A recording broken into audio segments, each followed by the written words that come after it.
See this 81, that's the current temperature right now in Miami. I think that's going to be the morning temperature by the end of the week, right? So that's going to set us up for 90s in the afternoon, and we'll get back to those triple digits.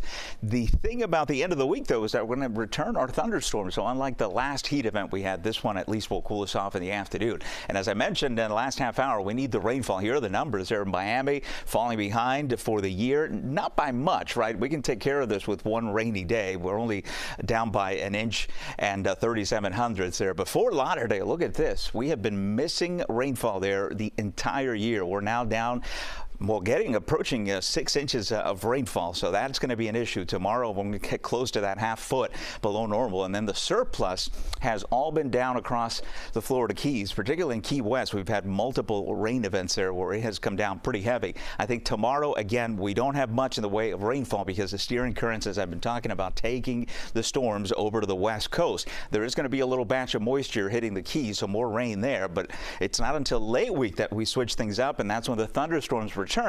But that change in wind direction is also going to bring us a southwest wind, which for us means heat returning across South Florida. I still think tomorrow's going to be a nice day with easterly winds. Our temperatures are going to be manageable here between 85 and 90. There's the batch of rainfall by the mid-morning hours, and that could sneak in towards the upper Keys. But other than that, I think we're pretty quiet tomorrow in the morning hours. By the afternoon, a few showers and storms will develop, but everything's going to push over to the southwestern part of the state. And so we're left with mostly dry conditions until we get to Wednesday, where things transition into a pattern where we're going to get some more storms closer to the coast, but not quite pinning the thunderstorms along the coast. You still see the thunderstorms ending up on Wednesday out towards the southwest. We'll keep a check on that. In the tropics, not much to talk about, thankfully, this time of year. These are the areas we watch in the Gulf and the eastern parts of U.S. states here, western Atlantic, but no tropical systems. I've been watching these, and of course, this is what's driving everything. The winds aloft, the winds up above in the atmosphere, still